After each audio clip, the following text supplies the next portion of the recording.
네, 여러분 안녕하세요. 두 번째 시간입니다. 우리가 첫 번째 시간에 생각해 보았던 것은 철학은 생각하는 데서 시작한다고 했습니다. 그리고 그 생각은 질문을 던지면서 질문을 함으로써 그 질문에 대해서 답을 얻으려고 고민하는 것, 그것이 철학이라고 했습니다. 자, 오늘은 우리가 철학의 기초적인 질문으로서 어떤 질문들이 있을까요? 뭐 철학적인 질문이라고 우리들과 별다른 질문이 아니라 모든 사람이면 누구든지 한 번쯤 하는 그 근본적인 질문으로 시작합니다. 예를 들면 가장 우리가 흔히 할 수 있는 생각이 나는 누구인가? 나는 어디에서 나서 어디로 가는가? 나는 왜 사는가? 뭐 이런 문제들이죠. 또 그런가 하면 이 세상은 어떻게 존재하는가? 어떻게 이 세상이 여전히 사라지지 않고 계속 이렇게 존재하는가? 어떤 원리가 있나? 이런 생각들을 한번 좀 해보게 될 겁니다. 그리고 생각하고는 곧 우리는 잊어버리죠. 잊어버립니다. 워낙 사는 것이 바쁘고 재밌어서 잊어버립니다. 근데 철학자들은 그것을 잊어버리지 않고 그것을 계속 고민하고 생각하고 그것에 대한 어떤 답을 얻으려고 그래서 끝까지 그것을 애쓰고 노력해서 결국에 어떤 답을 내는 자들이 철학자들이라고 할 수 있습니다. 자, 그들은 어떤 생각을 하게 됐을까요? BC 600년 전 그리스에 있는 소위 철학자들이 이제 일어나서 도대체 이 자연, 우리가 눈에 보이는 이 만물이 도대체 어떻게 이렇게 존재하나? 봄, 여름, 가을, 겨울 이렇게 지나가지만 또다시 봄, 여름, 가을, 겨울로 만물은 생성되기도 하고 소멸되기도 하고 끊임없이 반복되는데 여전히 사라지지 않고 존재하는 이 자연은 도대체 어떻게 이렇게 존재할 수가 있나? 나와 너는 지금 존재하고 있는데 이 존재를 존재케 하는 존재의 어떤 근본 원리가 있나? 영원 불멸에 사라지지 않는 어떤 존재자가 있는가?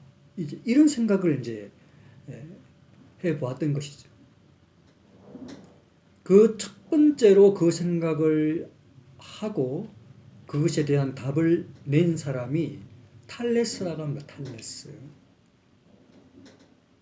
탈레스는 이 자연을 존재케 하는 근본 원리로서 이 헬라어는 아르케라고 합니다. 아르케. 이 모든 이 뭐라고 할까요? 세상의 기초 재료를 형성하고 거기에서 질서를 부여하는 근본 원리가 물이다. 물. 물은 우주의 근본 물질이고 동시에 살아있는 원초적인 실체다. 그런 모든 것이 물이라고 생각을 했어요. 물은 세상에서 가장 아름다운 것이고 모든 생물 안에 물이 있다라고 생각을 했어요. 그리고 이 지구조차도 세상에서 엄청난 양의 물 위에 이게 뗏목처럼 떠 있다고까지 생각을 했단 말이죠. 그런가 하면 그의 제자인 아낙시만드로스는 아니다, 무한자다, 무한히 우주에 이렇게 퍼져 있는 그 원소들이다. 아낙시만드로스의 제자인 아낙시메네스는 아니다, 공기다, 공기다. 또 헤라클레이토스는 불과 로고스로 또 설명을 했어요. 항상 변하는 모습의 이 불이 세상의 근거다. 그런데 이 불은 지 마음대로 막 이렇게 변하는 것 같지만, 그러나 이것은 로고스에 의해서 비인격적이고 신적인 이성적인 질서의 원리로서의 이 로고스가 그 질서와 방향을 잡고 가고, 이 로고스가 우주에 널리 퍼져 있어서 이 우주를 주관한다. 이렇게 불과 로고스로 설명을 합니다. 뭐 어떤 사람은 또 원자라고도 하고, 피타고라스는 수라고 하기도 하고, 제각기 하여튼 이렇게 답을 내어서 이 존재의 근본 원리, 이 아르케라고 하는 아르케가 존재하고, 이 존재한다면 이것이 물이다, 불이다, 수다, 무한자다, 막 이렇게 생각을 했던 것이죠. 자, 이런 것들은 우리가 이 자연 만물 속에서 경험하거나, 우리가 그래서 이것을 어떤 그 확실하게 알 수 있는 것은 아니죠.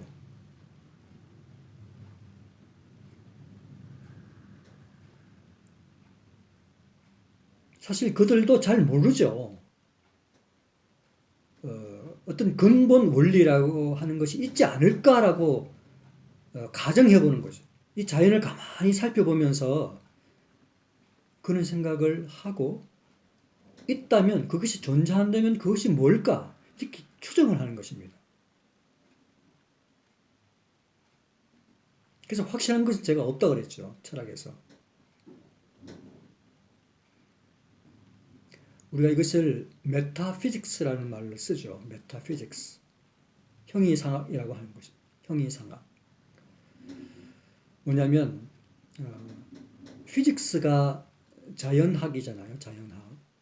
자연학에다가 앞에 접두 메타가 붙으면 이 자연학을 넘어서서, 자연학 뒤에, 메타라는 말이 넘어 혹은 뒤에 이런 말 뜻이잖아요. 그래서 이 자연 만물의 눈에 보여지는 이 자연 만물을 넘어서는 그 뒤에 있는 어떤 초월적인 세계가 있을 것이고, 그 초월적인 세계에 대해서 갖는 지식, 그것을 메타피직스라고 합니다.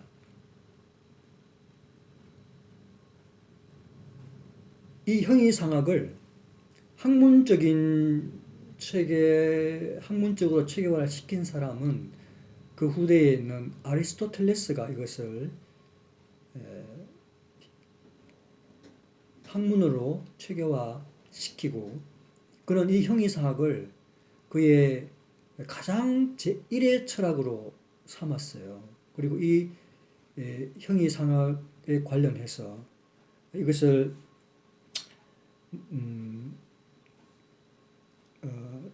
그의 학문 체계에서 최고 위에 두었는데, 그는 이 존재자, 이 존재케 하는 이 존재자를 제1의 원리 혹은 뭐 제1의 원인, 이렇게 표현을 해서 이 학문의 체계를 이뤘는데요. 이 형이상학이 앞으로 2000년이 넘도록 서양 철학의 근간으로서 주축을 이루게 됩니다.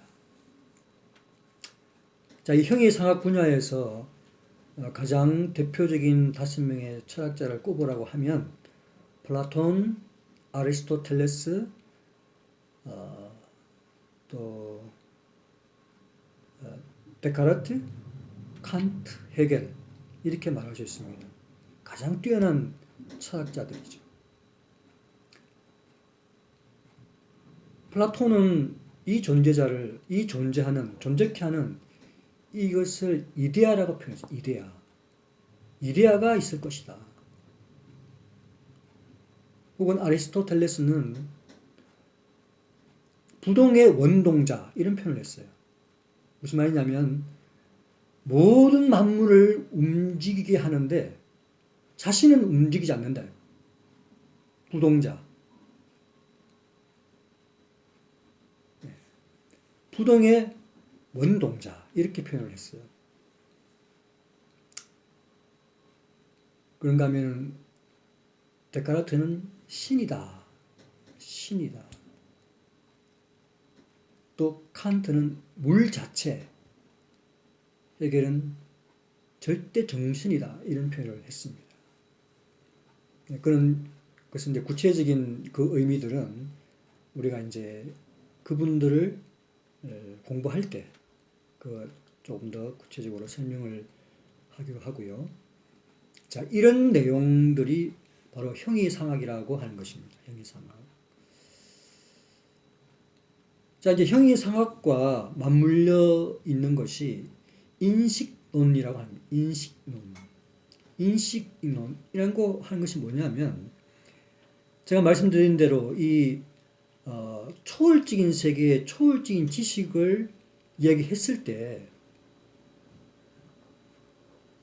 인간이 이 시공간 속에 제한되어 있는 인간이 어떻게 초월 세계에 있는 초월적인 지식과 그 원리들을 알 수가 있냐 이거죠. 어떻게 알 수 있을까요? 무한자를 유한자인 인간이 어떻게 인식할 수 있나, 알 수가 있나 하는 것입니다. 예,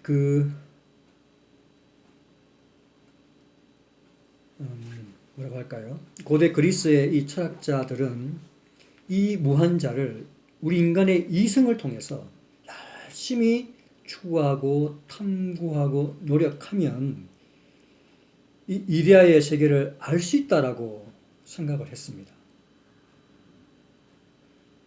물론 아무나 누구든지 다 알 수 있다는 것은 아니고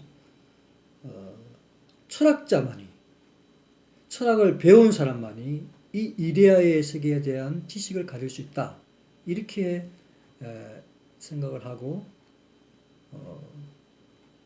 계속해서 그 형이상학에 관련된 철학을 하지요.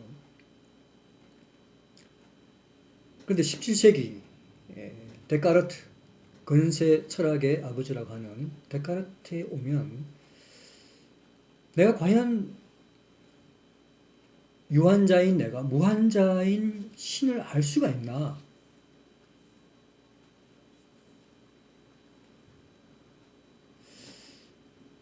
그의 성찰이라는 책에 보면 바깥 세상에 대해서 내가 어디까지 알 수 있나? 인간이 보고 느끼는 게 과연 사실일까? 나의 거대한 착각은 아닐까? 하고 모든 것을 의심해 봅니다. 의심에서 출발해 가지고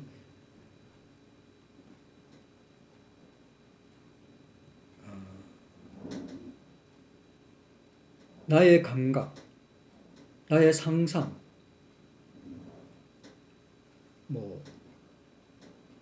감정, 전통, 권위, 속견, 이런 등등으로부터 내 정신이 이미 혼잡해 있어서 내가 이것이다라고 생각하는 그것이 아닐 수 있다는 것입니다. 착각일 수 있다는 것이죠. 그래서 그는 의심하고 또 의심하고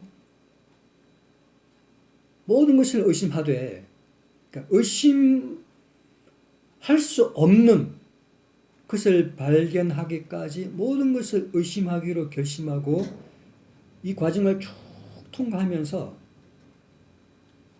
코기토 에르고 숨에 도달합니다. 뭐냐면 나는 생각한다. 나는 생각한다. 고로 나는 존재한다. 생각하고 있는 나를 부인할 수는 없다.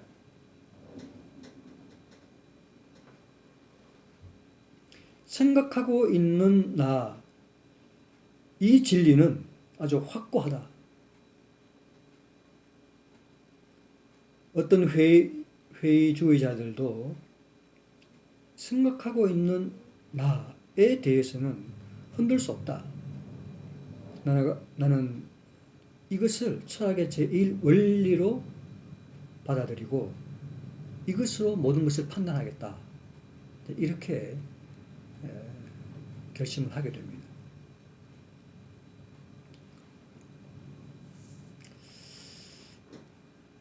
우리가 이것을 카르티지언 마인드라고 해요.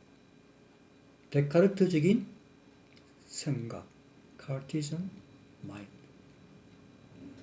어떤 선입견에서 벗어난 정신, 어떤 감각에서도 이 감각을 끊어버린 순수한 정신, 경험과 무관한 정신, 신에 연결된 정신, 우리의 경험 이전에 어떤 선험적인 정신이 있다고 생각하고 그것을 가지고 자신은 철학을 하겠다. 이렇게 얘기를 했습니다. 그 이후에 모든 근대의 철학이 이 바탕 위에 세워집니다. 칸트의 순수 이성 비판도 이 카르티즈 마인드라고 하는 데카르트적인 정신에서 시작이 되죠. 어쨌든 지금 우리가 인식론을 얘기하면서 여기까지 얘기했는데요. 인간이 인식할 수 있다는 것이 쉽지 않다는 거죠. 잘 알 수 없고 안다고 하는 것도 사실인가에 대한 의심을 할 수밖에 없는, 그래서 인식론이 굉장히 중요한 또 하나의 주제가 됩니다. 그래서 우리가 철학에서는 이 형이상학과 인식론을 가리켜서 철학의 양대 산맥이라 이런 표현을 합니다. 자, 이것은 어떤 의미에서 이론적인 지식이라고 할 수 있어요. 이론적인 지식. 달리 말하면 이론적인 지식에 비교하자면 실천적인 철학이라는 게 있을 수 있겠죠. 자, 우주에 대해서, 내 자신에 대해서 이제 뭔가를 알게 되었다면 이론적으로 그런 이론을 가지고 있는 내가 이 세상에서 어떻게 살 것인가 하는 것이 또 하나의 주제가 되겠죠. 나는 어떻게 살 것인가? 나는 왜 사는가? 철학에서는 이것을 크게 얘기하자면 윤리학이라는 카테고리에 들어갈 수 있습니다. 윤리학.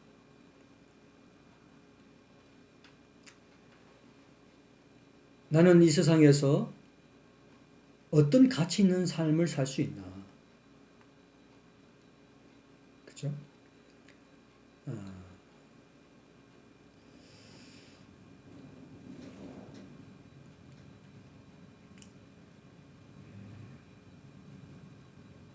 이 세상을 살아가면서 나 개인의 이 양심의 바탕을 둔 도덕적인 이 실천의 삶의 차원도 있지만은 이러한 도덕성을 이웃에게, 사회에 실천할 때 어떻게 가치 있는 것을 가치롭게 실천할 수 있나 하는 차원에서 사회 철학이라는 것이 또 있고요. 그런가 하면 사회에서 이것을 실천하다 보면 여러 사람이 얽히고 설키고 갈등과 이해가 충돌되잖아요. 그 충돌들을 해결하고자 하는 데서 법철학이라는 것이 있습니다. 법철학.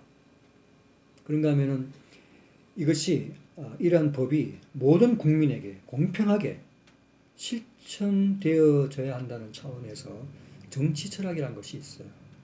그리고 이 법을 실천하는 주체로서 국가라고 했을 때 우리는 이것을 국가철학 혹은 국가론 이렇게도 말할 수 있습니다. 자, 이 윤리학에서 다루는 중심 주제가 가치론이다.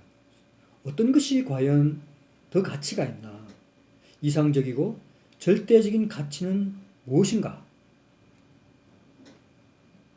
이렇게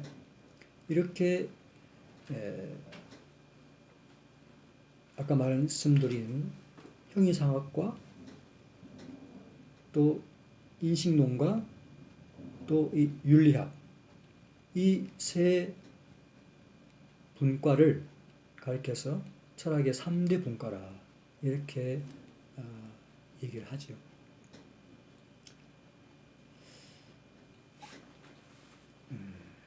자, 오늘 이렇게 세 가지 질문에서 철학이 형성된다고 배울 수 있었습니다. 나는 누구인가? 이 세상은 어떻게 존재하는가? 내가 이 세상에서 어떻게 살 것인가? 하는 이런 질문들이 계속해서 질문하고 고민하고 답하는 중에 철학자들의 이 답을 모아놓고 오늘날 우리에게도 철학이라는 이름으로 소개가 되고 있는 것이죠. 제가 첫 시간에 말씀드린 대로 이렇게 철학으로만 끝나면 좀 부족하다 이 말씀이죠. 왜냐하면 서양 문명에서 이렇게 큰 철학의 흐름이 있지만 동시에 이 철학을 뒷받침하든지 형성하든지 영향을 주든지 받든지 하고 있는 또 하나의 큰 사상의 흐름이 신학이라고 하는 학문으로 체계화되어 있다고 그랬죠. 그 신학을 반드시 함께 살펴보아야 돼요. 신학에서는 이 형이상학과 인식론과 윤리학에 복음되는 이것에 대한 답을 어떻게 하고 있나? 초기 기독교 사상, 500년의 초기 기독교와 그 이후에 1000년의 중세 철학이라고 하는 시대가 있었고 그 시대가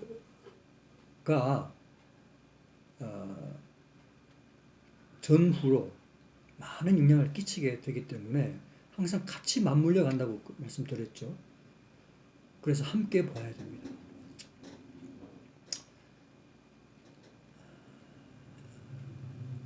교부 철학의 대표자라고 하면 우리가 아우구스티누스라고 보통 꼽는데요.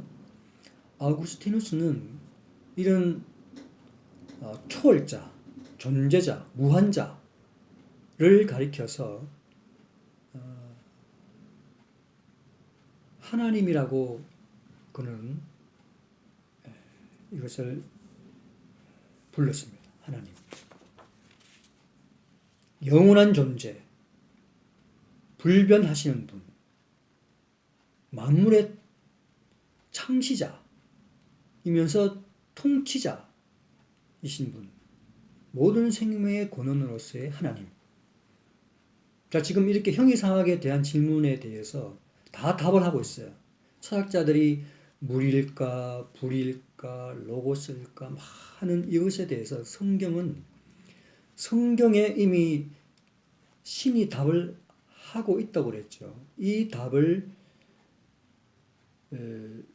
추구한, 이 답을 연구한 아구스티누스는 그 답을 보니 하나님이라고 한다 이 말이죠. 그 하나님이 이 존재, 이 만물을 있게 했다. 그리스 철학자들도 만물의 기원은 말할 수 없었어요. 만물 자체가 존재하는데 이 존재를 있게 하는 그 근본 원리가 뭐냐 하고 나갔던 것이지 무한자 자체를 알 수는 없었거든요. 그 말이 무슨 말이냐면 이 유한, 우리 만물, 이 자연이 무에서부터 나온다고 생각할 수가 없었단 말이죠. 무에서. 아무것도 없는 데서 어떻게 유한한 것이 나오냐 이 말이죠. 아무것도 없는 데서. 무에서 유가 나올 수는 없다 하는 것이 그리스 철학자의 생각인데, 아우구스티누스는 성경을 보고 무에서 유를 창조하신 분이 계시다. 그분이 하나님이다. 이렇게 치고 나온 거예요. 그리고 그분이 바로 그리스 철학자들이 그토록 알고 싶어 했던 이 세계를 존재케 하는 그 존재자가 있지 않을까? 존재의 근본 원리가 있지 않을까? 하는 것을, 그 하나님이 모든 만물을 존재케 하고 다스리시는 그 원리를 내시는 분이다. 그분이 불변하기 때문에 이 만물은 영원히 존재하는 것이다. 이렇게 표현을 하고 있는 것이죠.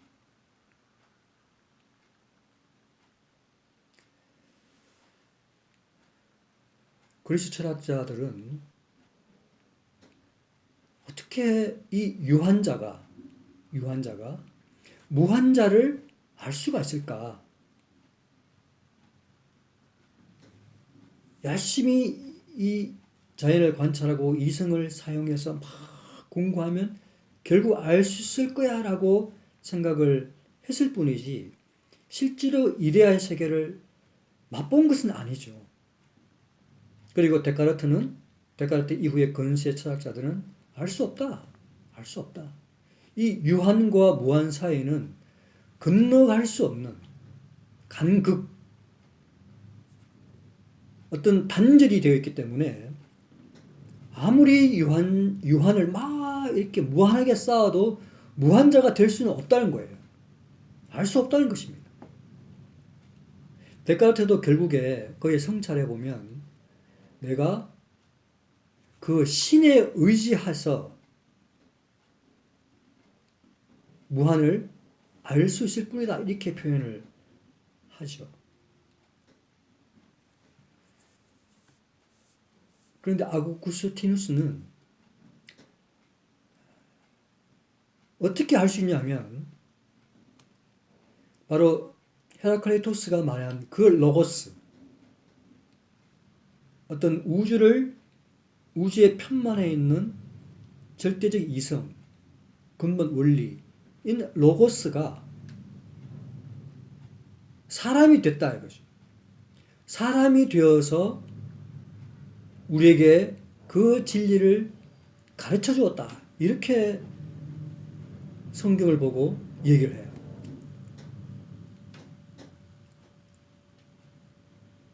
그리스 철학자들은 그건 받아들일 수 없는 부분이죠.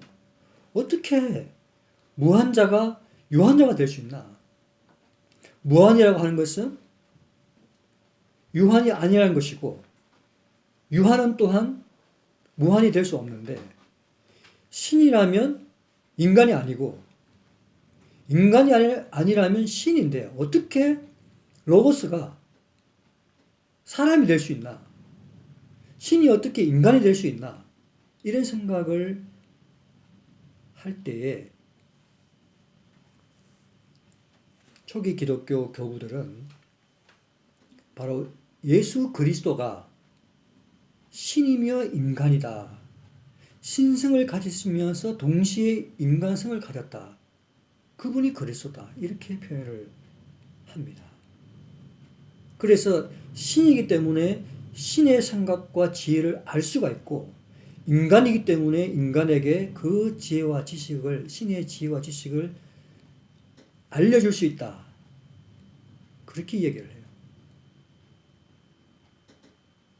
그리고 왜 사는가? 인간은 무엇을 위해서 살아야 되는가에 있어서 분명하게 이야기를 합니다. 바로 그 신이 우리를 창조하신 그 신의 목적대로 사는 것, 그 신을 기쁘게 하는 삶, 그 신의 영광을 위해 사는 삶이야말로 이 절대자인 이 신의 귀에서 그 신의 어떤 그 뭐라 그럴까요? 신의 통치를 받고 신 안에 있을 때 우리는 완전한 행복에 이를 수 있다. 이렇게 정리가 하고 있습니다.